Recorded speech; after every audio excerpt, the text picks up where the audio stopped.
Okay, Well, I'll say.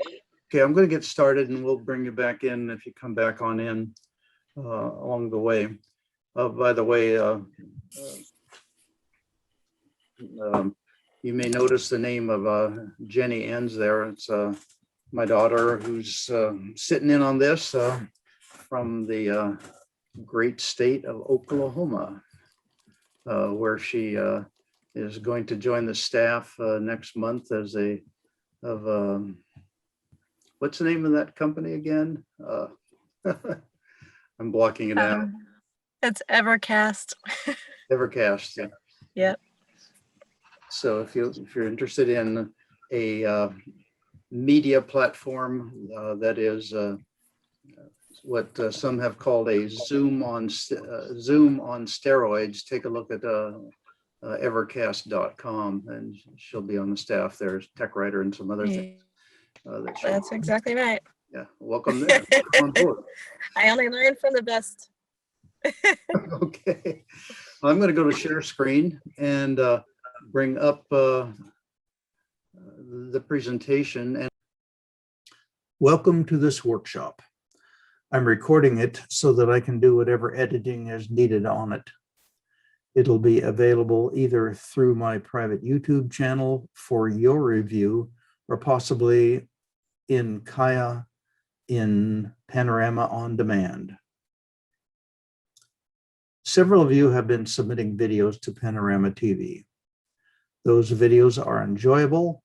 You are showing creativity, and what you are doing is so appreciated. During this workshop, I'm going to share some generic basic tips that you can consider using. Tips that may help you fine-tune your video productions. We'll be going from start to finish and submission of a video product. Some suggestions about this Zoom workshop. Please select speaker view so that you'll get the full screen of what I am presenting to you. Mute your audio, and you can use the chat at the bottom of the Zoom if you don't you can use the chat at the bottom if I don't see you to acknowledge you. I started this with thinking about some tips. Initially, there was 4 or 5 of them, and by the time I had finished working on this and also had some discussions with others who do videos, you are now going to have 12 or 13 tips. So tip 1, video apps for Windows and Windows 10. Software apps were formerly called video programs or programs. And the listing that I'm sharing with you comes from PC Magazine as well as CNET Magazine. For running on Windows 10, Adobe Premiere Elements is generally rated as best for beginners. It has limited functions. The standalone program is $100. It's $150 when it's bundled together with Photoshop elements. A good video app. I've been using it for about 3 or 4 years for some of the more straightforward projects that I do. The best overall program is generally thought of as being CyberLink Power Director. It starts at $16 a month subscription on an annual basis. I've been using CyberLink since about let's change that around. I've been using CyberLink for the last 10 years. I started with version 11. It now on the standalone program is on version 19, but the subscription is called CyberLink Power Director 360. Power Director has extensive graphics, a lot of music clips, sound effects, and it comes with regular updates. A third video app for Windows 10 is Pinnacle Studio. It's now up to version or release number 24. $60 for the standalone program. It's well rated. Adobe Premiere Pro is a subscription, $21 per month, or for about $240 if you want to buy it as a standalone program. It has a steep learning curve. It is an excellent program. It is sort of the Adobe Premiere Elements on steroids, but a very full-bodied video app. On the Mac side of the family, there are some similar apps and some that are not in the previous list. There's iMovie. It's beginner friendly. It's best for the budget. It comes pre-installed on Mac devices, including iPad. A good beginner-friendly app. Also for Mac, Adobe Premiere Elements, as well as CyberLink PowerDirector 360 and Adobe Premiere Pro. The best video for the Mac loyalist is Final Cut Pro 10, $300 for the standalone program. This is used by the Panorama TV Studio on the 2 Mac computers that we have down in the control room, and it's used by our technical partners over on the west side of Olympia, TC Media. A steep learning curve. Tip number 2, where to get some online training. Well, easily enough, you can get online training through Timberland Library. And where you go is to trl.org. If you have yourself a card there or an account online, it's a good way to go. So go to trl.org and click the word learn. It's a link. And then out of that pop-up, choose online courses. Next, you would choose LinkedIn Learning for library. This link, it is the renamed, formerly Lydia.com. I think it was Lynda.com, wasn't it? It's now renamed to LinkedIn Learning for the library at Timberland Library. The next thing you would do would be enter your library card and PIN number, and then you are in their database. You can enter the name of the video editing app that you're looking for. I did a search for Adobe Premiere Elements and came up with quite a few results. Premiere Elements was the main video I selected, and even though the current Premiere Elements version is 19, the older 11 gave all the basic information and starter information that was needed. So for online training, consider going to timberlandlibrary.org and get yourself a video program or 2 or 3 that's in there. It's a huge database of videos to help you to learn whatever you want to learn on video editing there. Tip number 3, a few terms, and I'm going to be using some words, and I just wanted to make sure that we're all on the same page, shall we say. The first term is timeline. In a video editing app, the area where editing takes place is generally called the timeline. Now, in this example from a piece that I did in early December, I have circled in red the top part, or where the timeline is. Below the circle are video clips that I used in editing, and then some audio clips, as well as some text down here in the lower right-hand corner. Above the timeline, directly above it are some of my media assets. And in the upper left-hand corner are also some media assets. These are raw clips, stills, text, audio, whatever in this area here. And then in the upper right-hand corner is the preview window. Pretty well, all apps have a somewhat similar configuration. There's a timeline, there's the area where you work in, there's a preview window in the upper right-hand corner like that, and then there's your media assets sort of to the top of the app. Term number 2, aspect ratio. Here are some of the aspect ratios that come into video editing. For instance, when I bring in a still photo from my single lens reflex camera, it's a 3:2 aspect ratio. Increasingly, some social media aspect ratios are squares, 1:1. Instagram, for instance, uses this when a video is put on that social media app. Smartphones are 9:16.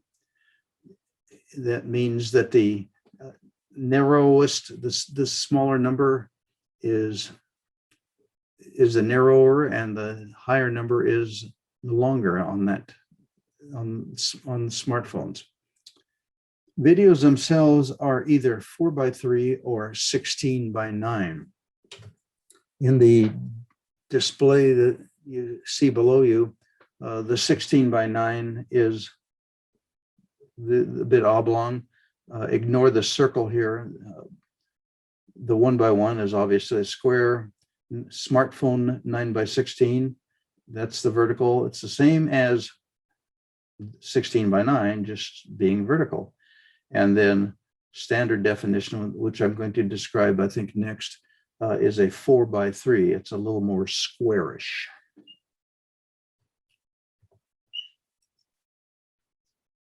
Tip number 4, standard definition or high def, SD or HD. Channel 370 here at Panorama is an insert channel. It's provided by Comcast. It's a standard definition or SD channel. Standard def has always been a 4:3 aspect ratio. Along with this, there's something called pixel resolution, which I'm not going to wade in very deeply. But to say it simply, SD, or standard def, is a lower resolution. The picture is softer and blurrier. And on Comcast TV, channels 3 through 97 are standard def. And as I indicated, the picture in this is softer and blurrier. High def, or HD, is what is used and can be used for Panorama on-demand programs, though standard def programs can also be used on the Panorama on-demand. But to get that brighter, crisper, clearer picture in the 16:9 aspect ratio, I'd suggest considering going to high def and have it looking so much sharper and better. Definitely not as soft and blurry as in SD.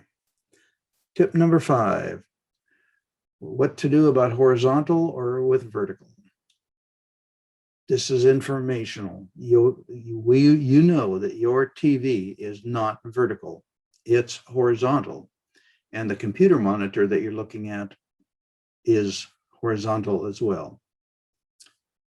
When taking photos and videos that'll be used in a video project, try to make them be horizontal.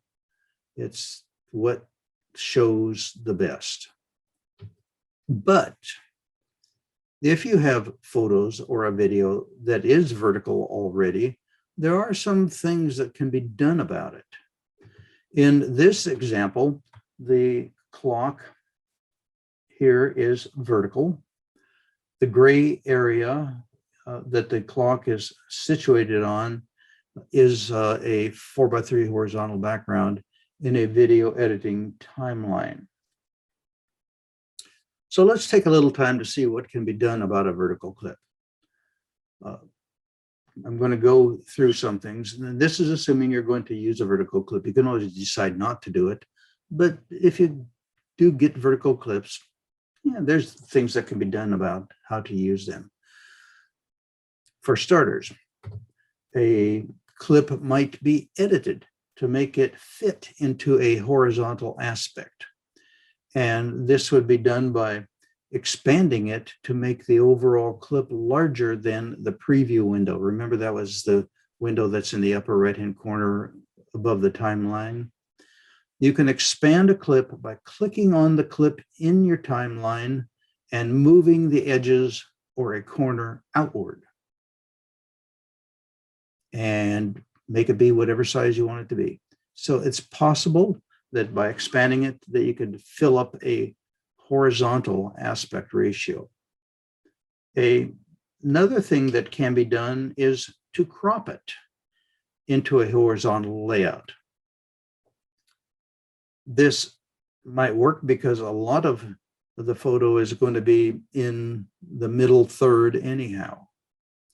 But there are times, for instance, I might want to show a big tree, a tall tree. And so it helps the way to get that is to have a vertical layout. There's some other things you can do with that with a zoom or a Ken Burns effect in Macintosh world. But let's get back to cropping it into a horizontal layout. When you use a vertical layout, you can use a solid background to it. In most video editing apps, the default background is black, by the way. Or you can bring in a color that you like from another JPEG or GIF or something like that. So use a solid background for the photo or video or the vertical if you can. Then there is the blurring of the background. And I'm going to show you what this looks like in a little bit.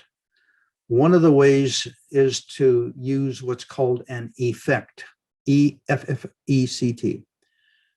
You bring the effect, click it onto the clip that you're working on, and it creates a blurred background with a clear graphic in the front. Another way to, in addition to using the effect, is to stack two or more of the same clips, or a JPEG or a movie or whatever it is. And in stacking them, in this example, I expanded the top clip, and that's why it says I. And after expanding it in the timeline and preview window, then I went into the opaque settings and made it more transparent. Then I placed the second clip below it. This is the clip that you actually will be seeing sharply and crisply. This is the other clip that you will also be seeing. That's a sort of a blurred view for you. In this following video clip, it's from a feature that I did in the 2020 holiday greetings from Panorama. You can see the shadowy blurry on the side, both sides of the graphic, and in the middle is the actual graphic. And what happens over here is driven by what is here. For instance, the longhorned critter here is in shadow there. So let's take a look and just kind of watch what's happening not only with this little clip by Mary Jo Shaw in the piece that she did for the holiday greetings, but also what's happening here on the side.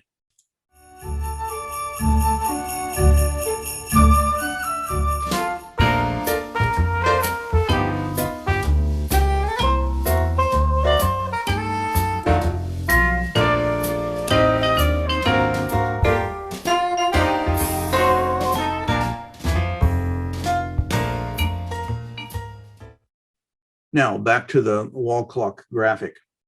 This clock was blurred, and you can see the blurry outline on the sides here, and then the clock in the front. So that's another thing that you can do with a vertical clip, but blurring it, or stacking it, of the same, using the same graphic on it. Tip number 6, speaking of durations. In other words, what is the duration, the length of your still clip, or even your video clip within your timeline? But first, ask yourself, who is your viewing audience? Here in Panorama, we're obviously a pretty good age range, and our TV viewing reactions will range from quite quick to it takes a bit of time to process the information. Do you then want your audience to be able to identify themselves or others in what you are presenting? If you have a really quick, short duration, your viewer might not be able to identify themselves or identify who's there. I generally want to be able to identify who I see, but that's just me. I want to be able to figure out whom I'm seeing in video. And the assumption is you do not need a signed release when you are filming. If somebody's in the public, they're a public person. Now, if they are down in the studio and maybe from outside of the campus, a non-Panorama resident, we generally can think about having them sign a release to be on Panorama TV. But don't worry too much about whether it's okay to film somebody or to take a picture of them. Obviously, if somebody is waving you off or saying, don't take a picture of me, then don't. But otherwise, not to worry about it. More on durations. Consider that the length of the time of your still or clip, and consider that the minimum default of most clips when they come in as stills is 5 seconds. A JPEG, a .png, a .gif, or whatever. So 5 seconds can give your viewer time to figure out who or what or where they're actually looking at. If you use a transition between two stills, be aware that each transition likely will be 1 second in duration. So now you've shortened the duration of that clip down to 3 seconds. And having said all of that, if you have a series of stills in a slideshow, for instance, that you are doing, think about varying the duration. That'll give your show a change of pace and keep your viewers' attention. I mentioned transitions. Tip number 7. Video transitions are a staple of video editing and motion graphics. They're also known as transition effects. They're used to move from one shot to the next. Transitions can be a simple cut or much more complex. So adding knowledge of transitions to your video editing vocabulary can help make you a better filmmaker. There are some go-to transitions. The first one is a cut. In the cut, there's nothing between the two clips. One clip is there, and when the next one comes, boom, there it is. Another transition that's quite often used is a cross dissolve. In the cross dissolve, the last half second of time of a clip, the preceding clip, is overlapped by the first half second of time from the next clip. And so visually it would look like this. The cross dissolve affects both the video and the audio, by the way. And then the third clip is the fade in and the fade out. And the one clip is there and there's no overlap, and the next one fades in. So these are the three kind of main go-to clips to think about using in transitions. There are all kinds of other clips in all of the apps, and the transitions are a part of your program and a part of what you are doing. But just think about these for starters as well, at any rate. Tip number 8, let's talk about text or about words. Strong suggestion number 1, when using a font, make it easily readable. Sometimes it can be so cute that you just can't read it. So make it easily readable. A font style that is a good go-to is Arial. And in this display, in this workshop, the word Arial is an Arial font. The other one is something like a Calibri font. Font size is important. The size of your word is important. Make it so it can be visible. And part of that visibility is the color. High contrasts are helpful in the color of your text. When you take a look here at the left, you can see the tip 8 text words. There's a high contrast. We have a white text on a aqua background. And then down here, the T and the T also have a high contrast. In my workshop, this PowerPoint display, I'm also doing a high contrast here for you. The placement on the screen of your words, of your text, is important. When identifying something or someone, generally put the words in the lower third of your screen, but it doesn't have to be.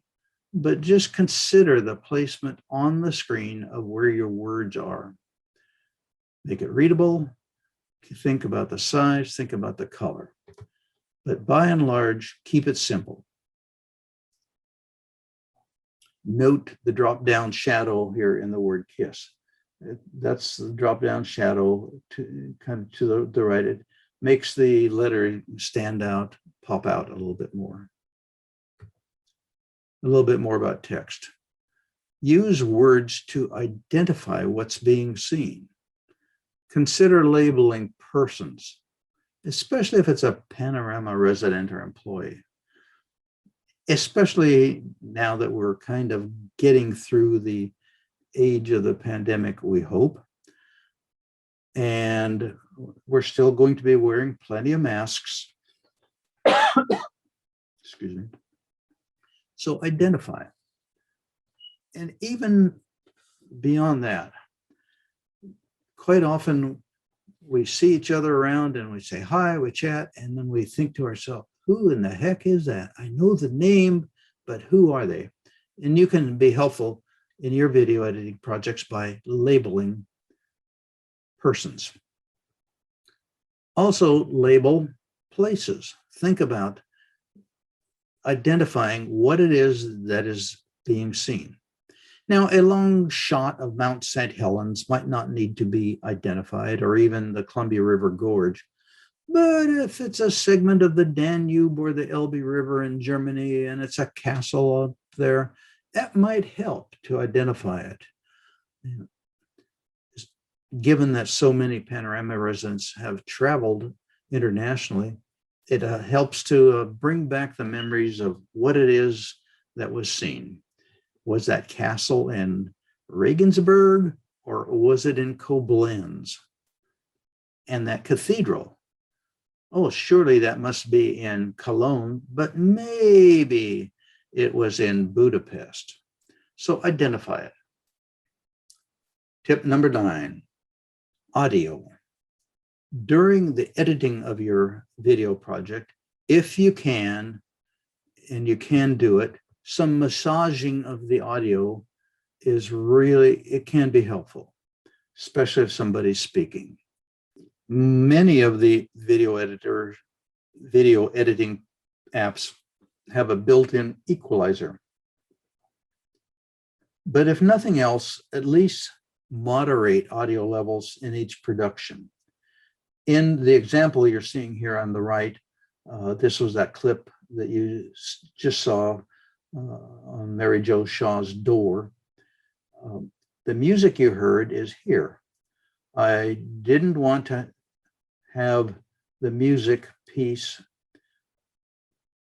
drowning out the speaker in this clip, so I brought it down and then I brought it up, and I didn't want to end that whole thing there, whatever that particular piece was. So then I brought in "We Wish You a Merry Christmas" down here. That's the kind of look that most video apps will have when you're editing audio. A word about audio on Panorama TV. The number one comment of videos on Panorama TV is about audio. The comments are about the quality and the clarity of what comes through. Let's talk first about what can't be done to change any of that. We can't do anything about the end user's hearing. What the audiologist has tested is what the person is going to hear like. So we can't do anything about the end user's hearing. We really can't do anything about the quality of the end user's TV speakers or sound system. Nor can Panorama TV change the audio quality of finished products that it receives. What comes in is what goes out. Quality in, quality out. Or what's the other part? Garbage in, garbage out. So the editing and the editor and the producer of a video editing production is where the audio quality is improved. There's other things to do, such as the recording quality and stuff like that. But some things just can't be changed, or much can't be done about it. But there are some things that can be done. And one thing I did mention already is that you can do some massaging on the audio levels in your work. Another thing that can be done is suggest that the end user put in a work order to Panorama and asking the telecommunications department to check the sound settings of the TV or the audio system. It may be that they've got some kind of a woofy deep bass system, and there's no way that they can pick up the high-end trebles and sibilances of sound. The end user in that work order can also ask help to enable closed captioning. And then finally, for each of us, it's important that we do our best and just don't take it too personally when these comments, i.e. complaints, come in. Tip number 10, copyrights. In the past, because Panorama TV is a closed system, carefulness about copyright issues was minimal.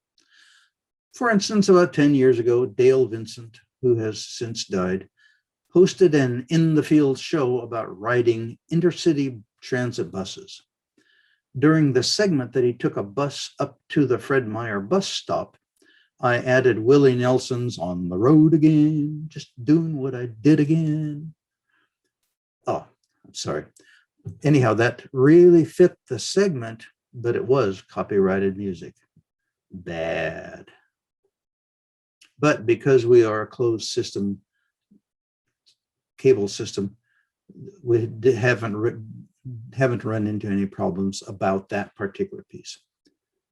So when it comes to music, Use music that is licensed by your video editing app. CyberLink's Power Director, for instance, has an extensive included library of music. Adobe Premiere Elements is more basic and limited, but there's a good library there as well that can be used. And it's licensed and not a copyright issue. Another way to get music is free licensed music on a YouTube channel that you can create.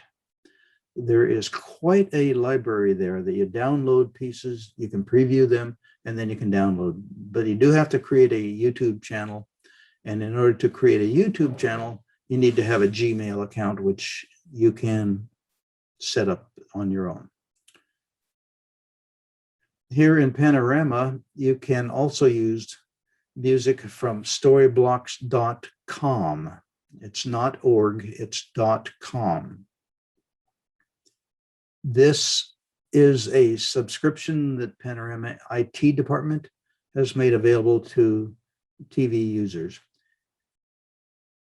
You contact either Brian Hovis or me for more information and help with YouTube or Storyblocks. And speaking of copyrighted issues, it even sometimes hits us with graphics. Probably the best thing to do is use graphics that are embedded in your video editing app, but you can also use video graphics or still graphics from creativecommons.com. That's a good place to get okay graphics. Beware of Google graphics and images because they may well be copyrighted. And we don't want to have you run into problems with that. So why would that be a problem to use a copyrighted graphic or copyrighted music?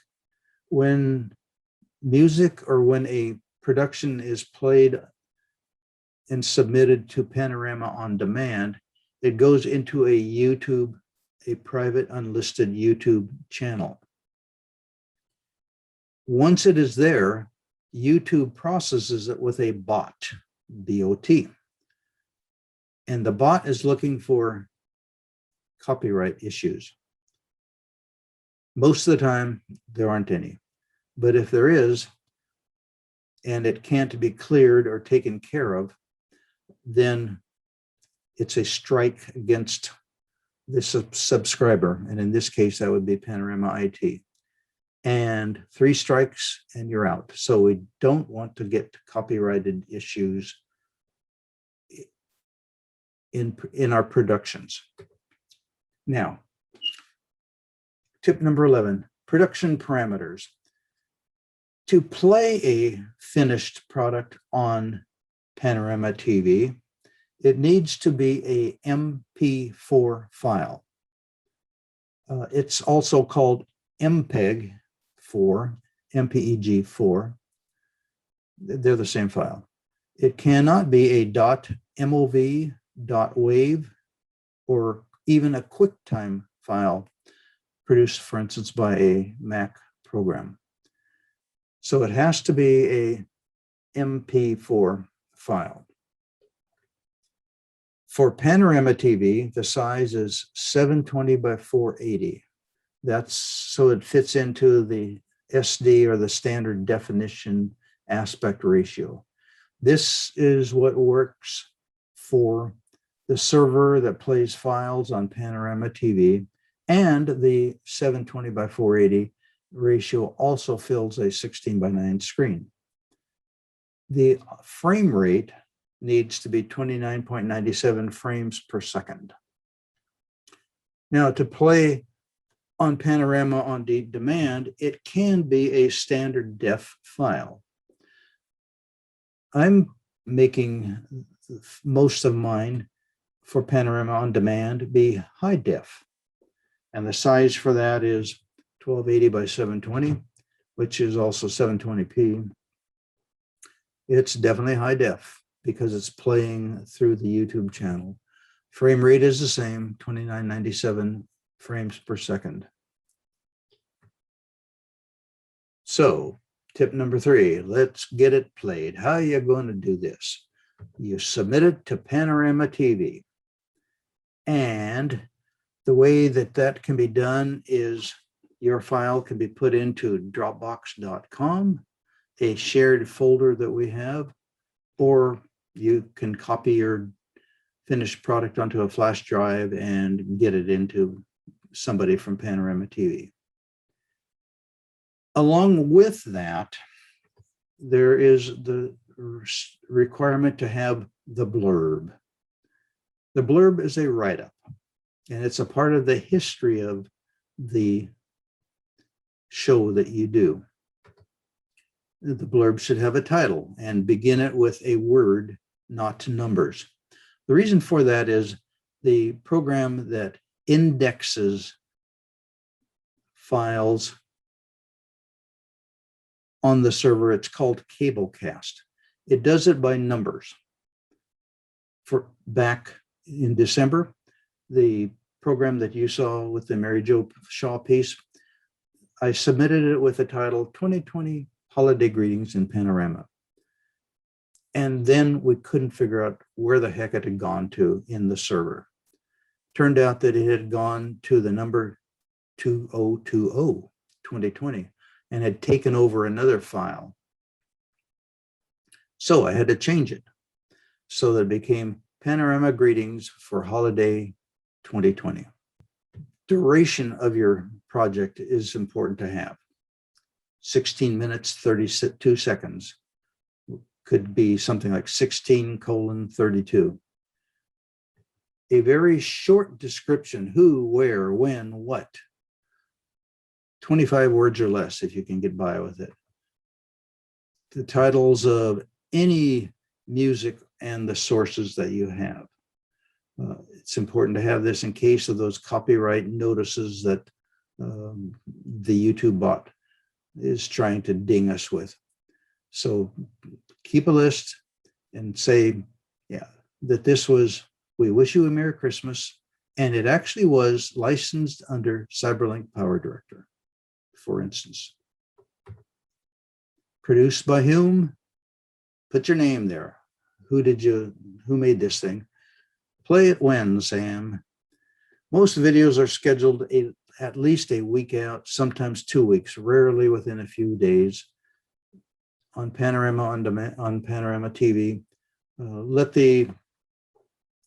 just put it on there. Play it 2-3 weeks or whatever. If it is time sensitive, do indicate that as well.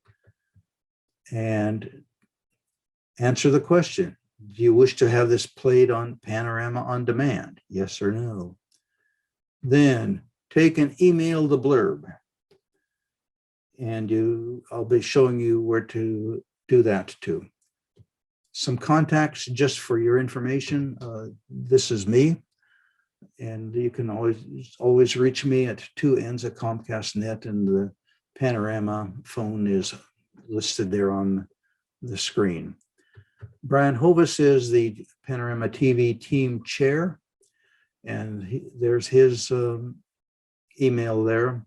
He also handles the Panorama TV email account, which is panoramatv370 at panorama.org. And his phone number is there. So email the blurb to Brian or to Panorama TV 370. And the final thing I'm going to show you is the end of your show. It's the credits. Put down some credits. Who did what? And in this case, you can see that I also put down music and graphics under licensed. I could have said under licensed by Adobe and CyberLink, but I didn't. But give yourself some credit, and that's the submission. Now, let's go back to real time here and come back on in here. Any comments or questions along the way here? Appreciated the chat from I mean, the information from Lou along the way there. So, Well, Paul, you said too, you can put this in Dropbox or a flash drive, but then you said submit a blurb. What format or how, should something I type on a piece of paper? Or is there something in Dropbox where you type something? I don't know anything about that. you can send the blurb to Brian just on email. Okay. Yeah, or you could, I guess. Yeah. Isn't there a form actually somewhere in the TV studio forum maybe that is an example of that blurb? If there isn't, it should be posted there so people could just download that and fill it in. That's a good idea. Okay. Yeah, I know that's been talked about, and I think that in the working manual somehow there is something like that. So, That needs to be pulled out so you can access it. yeah, thank you, Lou. I made a PDF file for that, and I think it is in there. It's a little rough because where you're supposed to do the blurb, I couldn't make it write a whole paragraph. So but other than that, it actually worked, and I think it's there. Oh, I can turn that into being able to write a paragraph. Or you could teach me how to do it, and then I'd know the next time. Oh, sure. Okay. Yeah. What's the name of that Dropbox file again? Pardon? The Dropbox file where you want us to put it, or what was the name of that? It's called TV Miscellaneous. And, Miscellaneous spelled out? yes, the word. But people have to be given access to it. So Yeah, you have to ask for access from Brian. Yeah, contact Brian and ask him to link you up with that.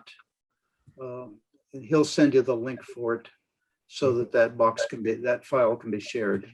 Sylvia, what was your hand? Yeah, I actually did go through this conversation with Brian when we did something for the TV studio, and he sent me an email with all the information in it, including all the questions that needed to be set up for the blurb. So there's something that he's at least able to send to you, and you can just follow it. Yeah. I do have a couple of Mary. Yeah, two things. One is that I have a project in mind, and I'm a beginner, so I'm looking for mentors. I'll tell you about the project in a second, but it would involve having other Oh, you're frozen. Yeah, photos and videos to me so Can that you- I can then work with them and put them into a story. So I've been trying to figure out, and I know that even sending videos is challenging already for me, and people can send a photo or two in an email, but I'm looking for a standardized way. And I've had people talk about Dropbox, and I've used Dropbox a bit in the past, but then I've had someone say, well, Google Photos would be the easiest way to do it. So I'm looking for suggestions around that. And then someone said part of the problem with Dropbox could be that people do have to have a way to enter it and a password's involved or whatever. So I'm uncertain about the best way to proceed with that. Dropbox is a free app, which can get filled up quite quickly if you don't watch. I've been subscribing for quite a long time. I basically expanded it, and it's an extra drive for where I put all my video stuff. And it's just what we've chosen with Panorama TV to use because it's a link, and it's fairly secure. But you don't have to it helps if you have your own Dropbox account, but it's not really a requirement. Way. Yeah. So I do have, I'm sure it's a very old Dropbox account, and I used it at one point in workings, but I probably was never quite sure how it worked. But would it be useful to continue to use that because it's sort of a Panorama standard? Yes, because once you get the link, then it would put that Dropbox into your Dropbox account. But you're also talking, Mary, about people sending you things, right? Yes, exactly. Before I then. Before you sending anything out to, Exactly. what I've been doing lately with videos that I've had to send out is in the email, I say, I've got the video, whatever on my desktop, and I say, okay, email to this person, attach this humongous video file, and it will tell me the file's too big, so instead I'm sending a Google link. And so they get a link to Google where that file is also sitting.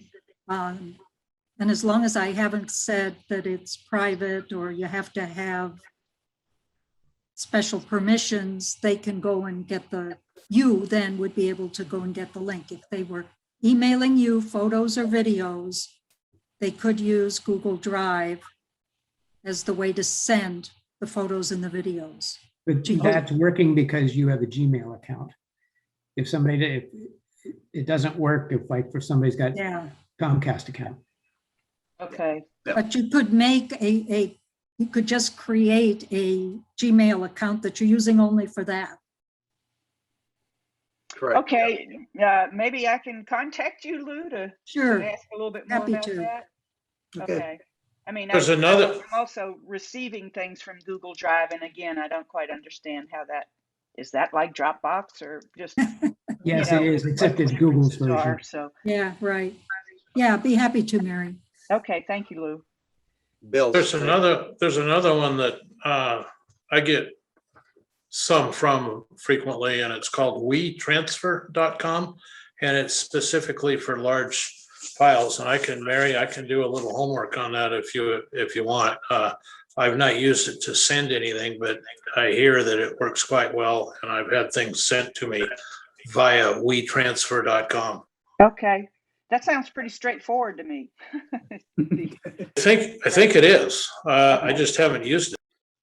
Okay, I should somewhere put my email address because I'm not in the current PAN directory because I'm still new. I am. You could email me yours, and then I'll do the homework and send it back. Okay, I'll do that, Bill and Lou. Thank you. Anybody else have things to offer up to me? Yeah. I will tell you quickly about my project, which is to do panorama pandemic puppies and doggies. Oh, And so, they're just in that whole arena and just some most precious, little animals out there that have made us all very happy. So, so I'm trying to keep it discreet, not have everybody's dog or whatever. So anyway, should be Mary? fun. Mary, you might want to check with Gary Reed because he's been in Holiday Park. He's been doing some similar things. With puppies? With dogs. With mostly. dogs. I don't think he What's went for that? the puppy stuff, but it depended on if it was a puppy or a dog. Mostly Holiday Park And animals. what's her name again? It's Gary Reed. My name Oh, is Gary- Burnett. Gary but Gary Reed. Reed. Check with him because Well, he there might give you are some idea. several pandemic puppies in Holiday Park. So, Yes, there are. okay, thank you. Does everybody know it's National Puppy Week? Yes, it is. This week is? Yeah. Yes, it is. Oh my gosh. Well, I'm sorry I missed that. Thank you. I also just heard that the Krispy Kreme thing about if you're vaccinated, you get a free one. It works. For the next year, And it's supposed to work all year. until next month. There was something someplace on CNN.com, I think also that there was some microbreweries were doing 10-cent beers along the way. That would be an interesting combo, 10-cent beer and a Krispy Kreme. Huh? Any other comments or questions? Well, thank you so much for, Mary, or not. Okay. Thank you so much. And again, feel free to contact me, Lou or Bill along the way. And both either Lou or I can for sure help you out with getting projects into Panorama TV and into the Kaya's Panorama on Demand as well. We And also- where will your recorded Zoom video be? I will send the link out on that. I'm thinking that I'll probably stick it up on my private YouTube channel to start with. Okay, And even depending on the entertainment value of it, I haven't decided yet whether I'll put it onto a Kaya's Panorama on Demand or okay. not. Thank you, Paul.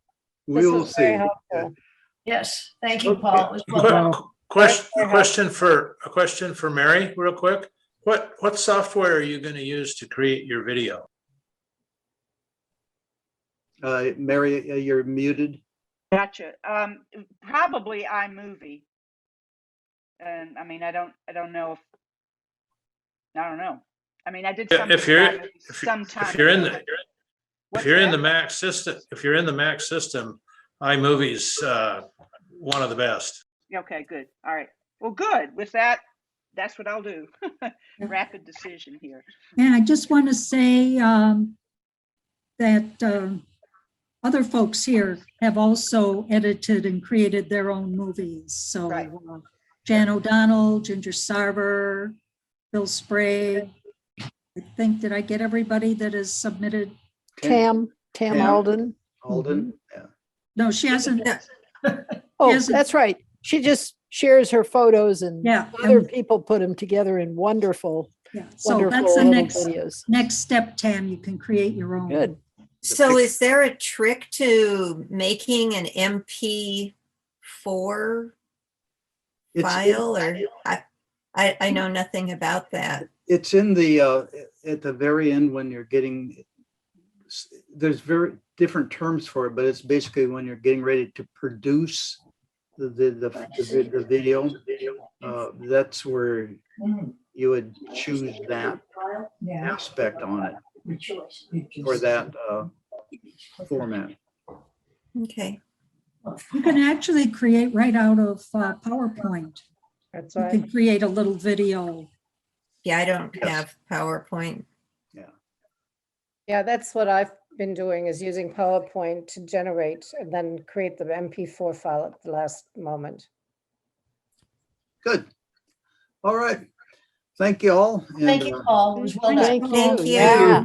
Take Thank care. you very much. Appreciate Thanks, it. Paul. Bye.